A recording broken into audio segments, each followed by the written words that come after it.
Uh, Hey, G'day, Mike. Marcus. It's Matt from Wide Water Sports here. First of all, congrats on making the grand final.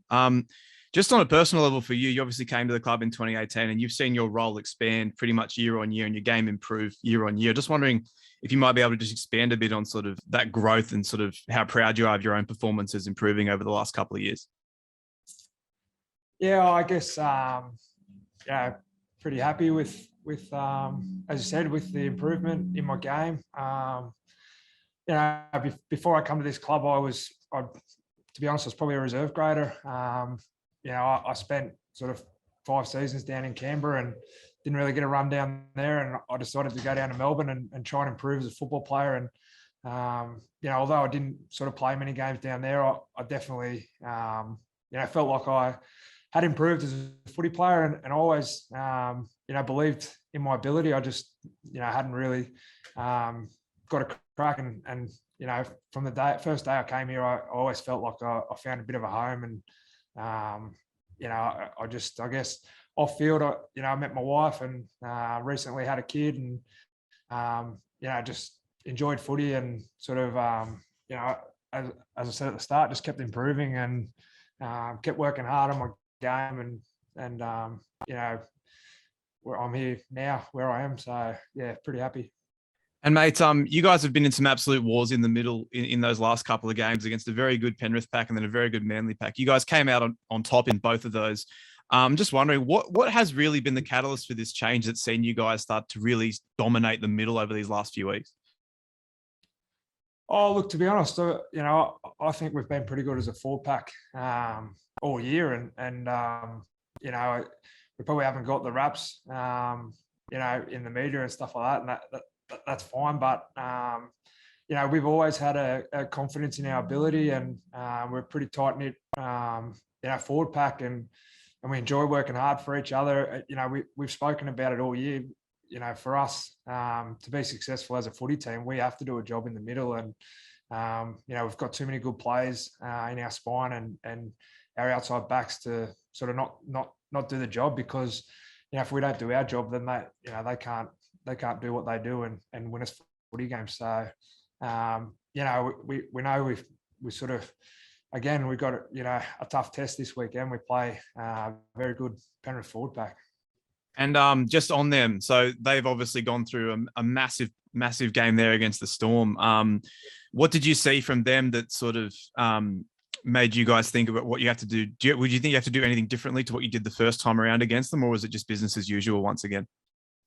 Oh, I think it's it's business as usual, but obviously the stakes are a lot higher, and I'm sure the intensity's going to go up another level, and I heard Reno just say before, we're just going to have to do whatever it takes. And, we've got confidence in our ability as a forward pack to do that. But, we have to go out on the field this weekend and do it. Otherwise, it means nothing. Great. Thanks, mate. G'day, Nico. Chat from Rabbitohs Radio, mate. How are you, mate? Yeah, not too bad, mate. How was that training session today, mate? It's you played for many years. I'm sure you haven't trained too many times like that, mate. Yeah, no, we had a good training run. To obviously, a few fans. We've sort of since we've come up to the Gold Coast, pretty much every training run we've done has been in front of no one. So we had a few fans. Sometimes, normally at Redfern we get a few fans down there to cheer us on. So it was good to have our loyal members and fans from Southeast Queensland turn up, and a few of the boys. Jaden Sewer scored about 3 training tries, so that's a good sign. Beautiful, mate. You got a message for all those loyal members and fans down in New South Wales, mate, stuck in lockdown? Yeah, they're obviously doing it tough. As a club and a team, we're thinking of all our members and supporters, as you said, especially the ones that have been stuck in the lockdown basically since we've been up here. And hopefully we've done them proud so far this season, and we'll be doing our best to sort of make them smile again Sunday night. And you need a bit of luck to make a grand final, mate, injury wise, and our 17's been pretty much solid the whole semi-final series, mate. Yeah, we've been really fortunate. We've been able to name the same 17, and that helps with combinations and confidence and stuff like that. But I just can't wait to get out there on Sunday night and rip in. Good luck, Nico. Cheers, mate. Hey, Mark, it's Troy Whittaker from NRL.com. You mentioned earlier you felt you were a reserve grader before you came to the Rabbitohs. Was it more of a mental shift that's allowed you to elevate your game to the level you're at now? Oh, I think it's a bit of everything. I probably, in my younger years, I probably enjoyed a beer a little bit too much. I was always a good trainer, but probably wasn't most professional off the field. But as I said, I always felt like I was playing good footy in reserve grade. I just, I wasn't getting the opportunities in first grade to show what I could do. And the other thing is when you do get the opportunity that I've had here, and you start to string together games and back-to-back seasons, then you do, get that confidence and belief. And I guess, as time's gone on, also, I know what my strengths are as a player, and I know what to bring to a team. And, instead of worrying about the stuff that I can't do, I just go out every weekend and do the stuff that, that I know I can do and the stuff that helps the team. And, my job's pretty simple. So once I work that out and, got a bit of confidence and belief and in myself and my teammates got it back in me, then, I guess that's helped my footy tenfold.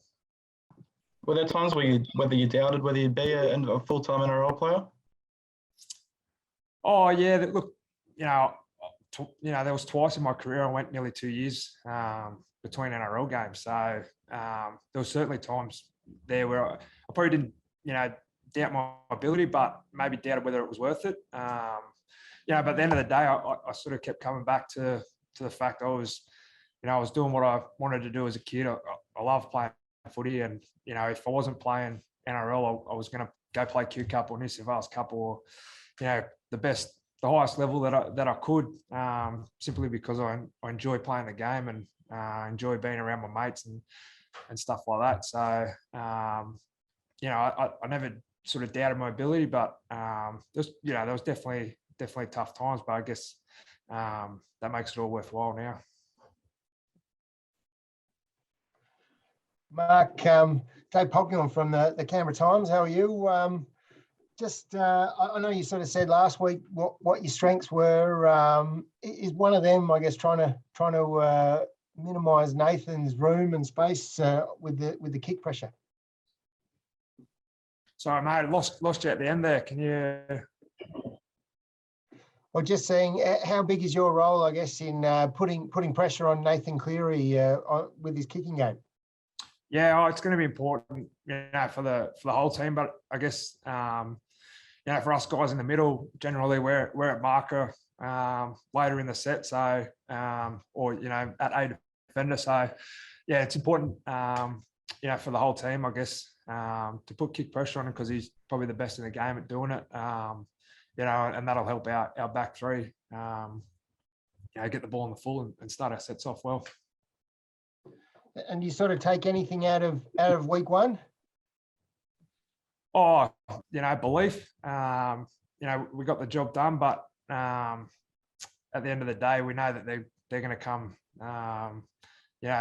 better prepared than they did. And as I said at the start, the stakes are higher than week one, and I'm sure the intensity is going to be higher too.